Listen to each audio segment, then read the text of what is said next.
Another thing about DeSantis, though, like, yeah, you're right. Like, he is like he's the plan B right now, because like, and we've been getting this in like a little bit when I want to talk about like Lindsey Graham in a little bit, but like, I think the National Republican Party would like nothing better than for Trump to be indicted, or like they want him to go away so that they can defend him and talk about how horrible it is that, you know, like they're being oppressed or whatever. But I don't think they don't want to deal with him anymore. And DeSantis is running the Trump model, but not Trump.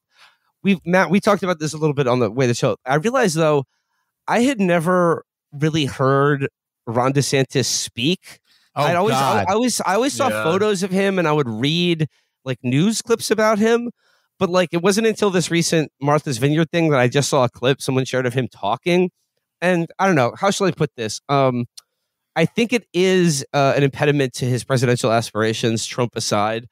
How shall I put this? He's got gay voice. He's got He sounds, gay he's a voice. little fruit of cake. He sounds like he might be sweet as the bear meat. Are they doing their job and enforcing the law there? No. They're enforcing the law based on who they like and who they don't like. That is not a republic. Well, it may be. It's a banana republic when that happens. So here's the thing. And he's also short as well. And So, round. He's like grown up Cartman. He's under 6 feet tall. So I think that puts a damper in his presidential ambitions. All those reasons, the fact that he is just this goofy looking, zero charisma politician who is where he is and is famous and is a celeb strictly because he's governor of Florida, and he can do things like send the migrants to Massachusetts to own the libs. That's why he's famous. It has nothing to do with his actual appeal. That means he is totally at the whim of the party, at the whim of the media, in a way that Trump will always be free of. And he can't do anything constructive with that because it's just his pure ego, but it's still something that cannot be fully accounted for. Whereas DeSantis, he has assimilated the Republican Party psychically so that there is like a continuity of interest between the two. Whereas Trump does not have that. And they want to get a guy that powerful off the fucking field. You did see where he was fangirling over Leonard Skinner some months back, where the two surviving brothers, they did that song about how great it was having a governor like Ron DeSantis. I think the song was called Sweet Florida or something like that. It was kind of an update of Sweet Home Alabama. And it was a really cringe song. It was a really bad follow-up to Sweet Home Alabama. It's like when they made like Airplane 2. Like, it didn't have the writers of the original Airplane. It didn't have Leslie Nielsen, which is why it sucked. And that did have Sonny Bono though. Oh, okay. Well, I take another Republican. Wait a minute.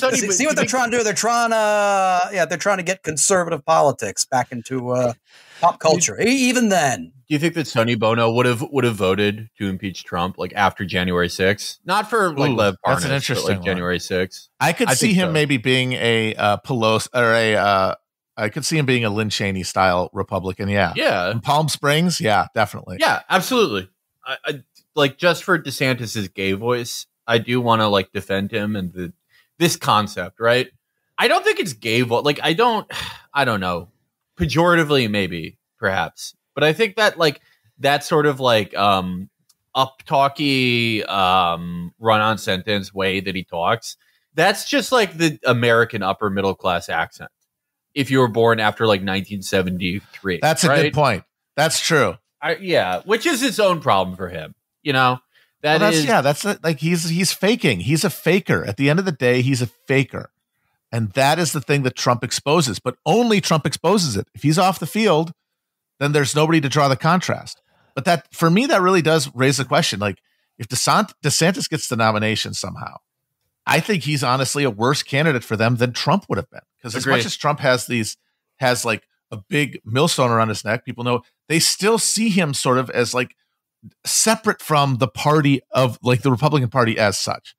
DeSantis would have none of that. He would just have to stand for the party nude before the people. And I think that would turn some significant percentage of people off.